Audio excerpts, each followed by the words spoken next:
Hello and welcome back. This is Wendy Williams with Williams Educational Consultants, and I have the pleasure of speaking to a dear friend and colleague today, Teresa Shell with Bespoke Tutoring. How are you, Teresa? I am hanging in there. It's still 2020. We have a few months left. Woo, counting them down. But it's So, the best season of the year. It's admission season. yes, absolutely. And that's why I wanted to talk to you today because of the secondary schools admissions test. And I know you are amazing with students who are preparing for this exam. So before we begin, tell us a little bit about yourself and your company. Well, thank you. Yes. So I love teaching. I started tutoring in 1997, and I found out I also love testing, so much so that I was on my high school's SAT competition team. Hold your jealousy. It's all I really think that was the catalyst that said maybe I should stick with this. But the SSAT, I've been doing this for years, and it's such a pleasure to be able to work with students on not just the idea of taking a test, but also taking a lot of our life skills that we need, and then showing how those can kind of incorporate into a combination of your knowledge and your goals in your performance of the SSAT. So Bespoke Tutoring, we've been doing this since I think about 2012. We have an incredible team of teachers that work with us. We do all of our training one-on-one because most of our tutoring is done that way as well. right. Well, now with the whole COVID situation and testing, and we won't talk about SAT and ACT today, but the secondary schools admissions test has provided families with 3 different ways of taking this assessment. So before we start with those different methods, tell me a little bit about the 2 different types of tests that SSAT have based on the grade level. Yes, so the SSAT is technically split up into 3 different types. Here in Atlanta, most of us refer to as 2 different types.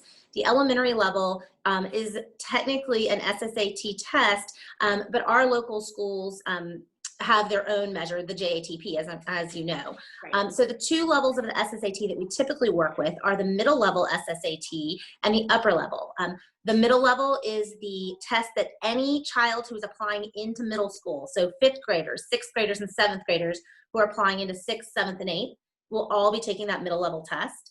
And then the upper level test is for any student who's actually applying into an upper school or into a high school. So those 8th graders who are rising 9th graders, as well as 9th graders, 10th graders, and 11th graders.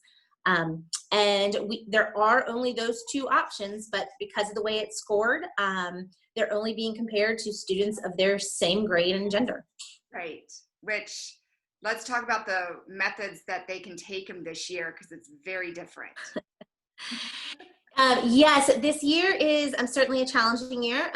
We're asking for patience, and there's some flexibility, so there's that benefit, but there is the patience with the SSAT is kind of rolling out something new. So the at-home version, this is the first year that they're doing at-home version, and SSAT has indicated to us that it will be a permanent decision. And that is the flexibility of taking it not on a Saturday of a specific month at a specific time, but in the comfort of your own home. And there is some options. There are some options for the day and time. The downfall of that, in my opinion, is that it has to be an online test. So they contact you once you register. They make sure your computer or your Mac, your Mac or your PC is all updated with the software. There's artificial intelligence that's going to be used, remote proctors, the whole 9 yards. So the benefit is that families have that flexibility. The downfall is that it is an online test only, and a lot of especially our younger students, that's just not the norm for them. Right. In traditional schools. And they get the results faster, right? Yes. So that's a positive, but there are a lot of downsides to it. You know that I administer the SSAT Flex test, which is an option that students have and families have to take it, where they can do 1 SSAT Flex test per academic school year. And in my facility, it is very quiet, very nurturing. They are only taking it by themselves. There's no other students in the room with them. and it's a lovely setup, but it takes about 7 to 10 days, business days, I should say, Yes. to get those scores. But it is paper and pencil. Yes, which we're recommending to all families. So any family who's calling us right now to start the test prep process, and we've had families preparing their student all summer long, we've indicated to them that they need to go ahead and get a test date on the calendar as a flex test. I've said, call you and get that set up for December or January. We don't encourage you taking the flex test as your first test, right? Because we want you to kind of have that in your back pocket. There are 5 opportunities for your child to take it on a computer in the comfort of their home. There's only 1 opportunity for that paper test.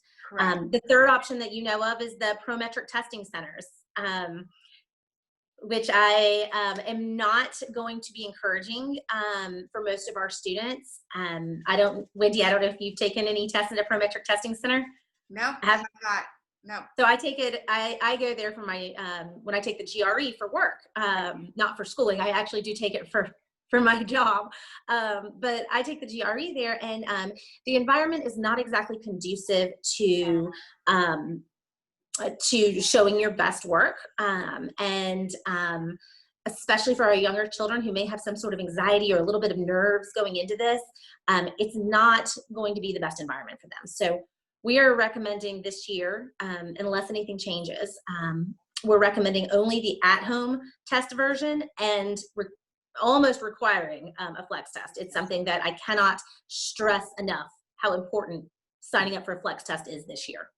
Well, and it also, you brought up a great point with the whole accommodations. If your student has anxiety, ADHD, processing, disability, or anything else that could hinder that learning support, and they need something more, then a flex test is the best way to go. Hands down.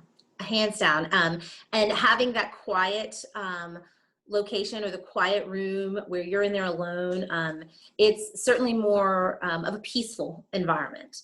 Right.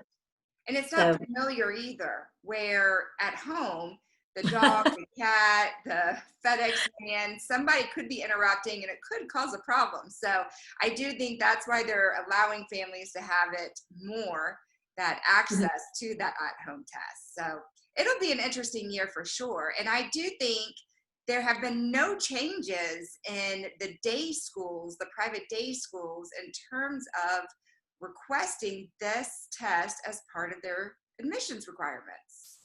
No, that's right. And that's the number 1 question I get is, oh, don't you think they'll do away with the SSAT? But no, all indications are that our private schools here in Atlanta, as well as many of the boarding schools that our students apply out to, are still requiring the SSAT. And as you know, it's their measure. It's the way that they can measure how students are performing from a variety of different backgrounds and a variety of different elementary or middle schools. So they really do need that indicator. How long do families typically prep for the SSAT? Because I get this a lot when a client calls me and we're talking about this piece of the admissions requirement. They always say, do you mean families actually tutor for this test? And I always say, yes, hands down they do. So talk to me about that. Yes. So I'm very honest when it comes to this. And I'm always honest with the families that call us as well. So I don't mind discussing that. But this test, the way it is scored is it's a normalized test. So the way it's scored is your child, on their first attempt taking this test, they will be graded against other students taking this. Those students, a lot of them have done some prep. And so one of the things is you don't want your child going in blindly. You want your child to be able to compete with that. And it's not so much that we're teaching you just to beat this test, but a lot of the skills that you learn in a classroom, the question styles and how things are phrased, does not relate directly to the way the SSAT is set up.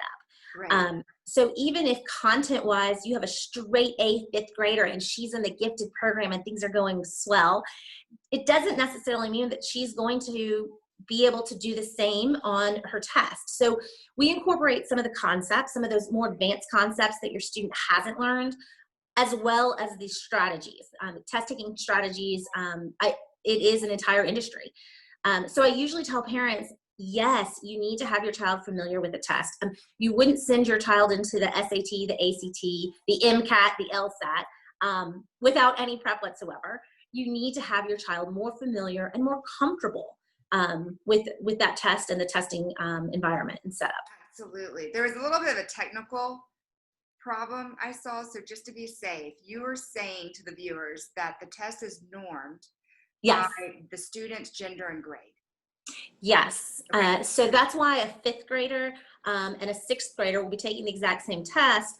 And even if they get the exact same number right, wrong, and skipping, which we haven't even talked about, then their scores will not be the same. Right. What is a good score? You brought up the score word. So what is a good score, Teresa? Wendy, what $1 million question that is. You know as well as I do that certain schools put more emphasis on that SSAT component, but it is one component in the admissions process. I cannot stress that enough. I don't think I've ever had a student who that score was the do or die. They either picked you or didn't, just 100% based on that score. The score is a reflection of one piece of your child. So a good score is a hard question to answer. Yeah. Certain schools do trend in a certain direction with certain numbers. And certain schools say, you know what, we're looking at more of the whole child, and we're just taking that score to make sure that it reiterates the grades that you have in school or reiterates what your teacher recommendations say. So there is not a solid number for a good school. It's kind of a sliding scale based on all the other aspects of that child. Do you think they're based on the 5th, 6th, and 7th graders versus the 8th through the 11th, 12th graders, the timing in terms of preparing for, is there a different plan? Do the lower test, prepare for 3 to 6 weeks and then the upper a little bit longer, or does it really depend on the student and the student's learning style? Good question.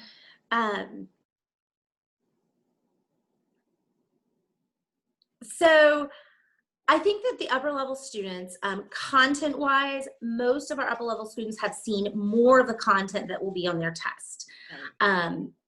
Because it caps out at a lower level. The 5th graders taking the middle level test have not seen near as much content that's on the test as, say, your 7th graders, those rising 8th graders will have seen. So to increase their confidence on the test, 5th graders, 6th graders, the lower end of that range, as well as our 8th graders, maybe some of our 9th graders, since they're the lower end of their testing range, we typically ask that they allow more time for tutoring to kind of build up that confidence, that familiarity with the way these things are worded, and then also to make sure that when they go in, they are fully prepared. With our higher students, our students at the higher end of that age range, that grade level. So maybe our 7th graders applying into 8th or our 11th graders applying into 12th. Those students tend to have seen most of the concepts on here. What they're really focusing on are those test strategies. And I will say the upper level students a lot of times are doing this along with PSAT, SAT, and ACT. And good news is there's a whole lot of overlap between those two. They're certainly not exact. I know the SSAT was more similar to the SAT presentation when it began years and years ago. But there is some overlap. So there are definitely some benefits and it may require less time.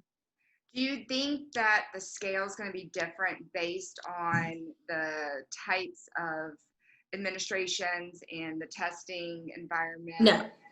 I don't need No, the SSAT has told us that the test that you will take online in the at-home version is going to be the exact same SSAT as it normally would. So it'll be scored the same. Like I said, you should get your results hopefully sooner, but it'll be scored the exact same way as a paper exam will be. Well, before we wrap up, viewers need to know how to reach you. So tell them. Oh, wonderful. Yes. I would love to talk more. I talk about the SSAT all the time. Imagine how much fun I am at a cocktail party with adults. So yes, feel free to reach out. I do this and enjoy what I do. You're welcome to call us at the office, and it's 404-348-0587. And you're welcome to email me. It's Teresa, Teresa .Shell, SHELL @bespoketutoring.com. Perfect. All right. So before we go, I ask everybody, what brings you joy in today's world? What are you finding joyful? I think it's the little moments that I'm getting to spend with my children. It's been, you know, we're all stuck in the same house for months, and now those smaller moments I'm really valuing a lot more now that they're in school and doing a few extracurriculars. Those nighttime moments of tucking them in bed really just warm my heart. So sweet. So, and I know you have kids too, so you probably feel the same. I do. All right, Teresa. Well, I know we will be talking soon. Thank you so much. And for the viewers out there, make sure you subscribe to the YouTube channel and check out what's coming next. I will see you soon. Thanks so much for joining. Bye-bye.